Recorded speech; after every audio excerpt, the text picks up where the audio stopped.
Alrighty, so today we got just a little quick video on injectors of most imports from the late 80s, early 90s. Now what we have here today is a 1992 Nissan 300ZX, and these are the injector clips, and there's a couple other things that use it, evap solenoids, some of the fast idle control. Anyway, if you've ever worked on one of these, you know, right about here they have this little metal clip. They always break off, they always disappear. I got an entire 6 of them right here, and there's not one to be found. They always go missing, they always break, they never hold right. And, you know, oh, here's one of these little guys right here. That's supposed to hold that in place. You can never get them to set back on there right. So what I do is I convert them over to a newer Bosch style with a spring adapter. Push the spring in, pull it out, and it's off.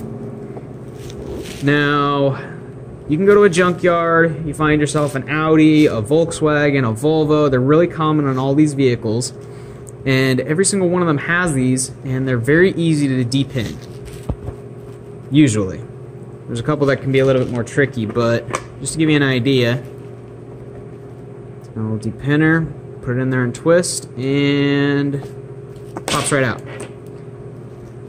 So from here, what you want to do is you want to take a little pair of pliers, grab this little guy right here if you can. Sometimes they're a little bit more difficult.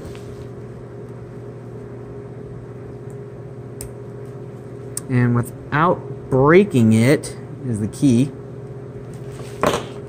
This one's stubborn, so you got to use a pick. Get under there, pry this out,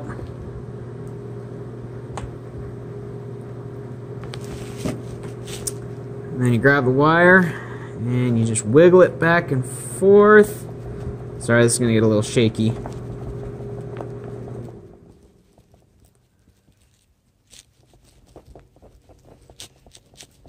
Until, come on.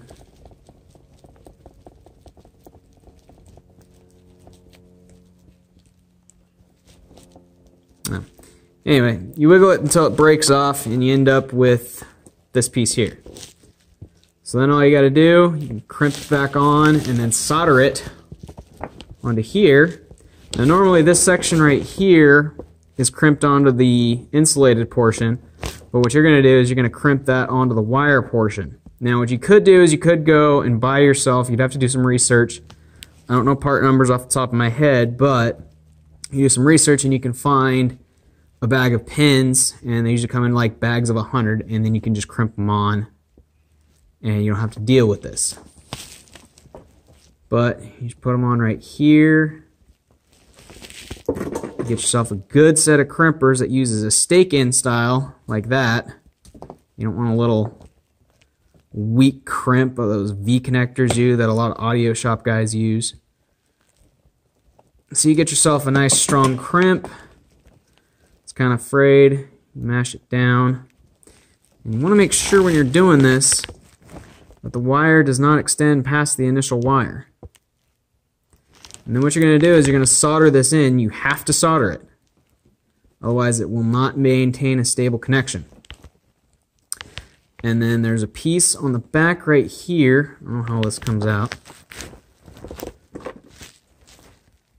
But you can see this little pin right, or this little tab right here. All you have to do, pop it back out. And after you've soldered on your new piece onto your old harness, just pops right back in. If you do it right. And they are directional too, so you gotta remember which way you pulled it off from. Clipped in, not going anywhere. Now you have that. Now there's one other thing that you got to do, and that's you got to shave off the back of whatever it clips into. And if I get enough likes, enough comments, or requests for it, I'll show you guys how to do that. It's very, very simple. But the gist of it is, here's the old connector. There was a slot right here where it would push onto, and on most of these, it's a little bit offset. See how this one, it's right over the one of the pins, and this one it's pretty much directly in the middle. Doesn't matter, they'll still push on. You can still connect them. They do just fine. I'm running them on my VG30 swap on mine, and I have 0 issues. Another thing you're going to want to do is you're going to want to put a dab of RTV silicone on the back of them to keep them weatherproof. And you can put shrink tubing on the bare section right here. Up to you, completely optional. Sometimes if you pull them off carefully, you can still get this part. It's a little bit of weather shielding. It's just an added barrier piece of protection. Again, totally optional, up to you. Silicone's generally enough. But yeah, it's just something that, you know, I think a lot of guys, it doesn't matter what you're working on, especially, you know, like Nissan guys, Toyota guys, anybody that uses those little metal bastard child C-clips, you know, can benefit from this modification.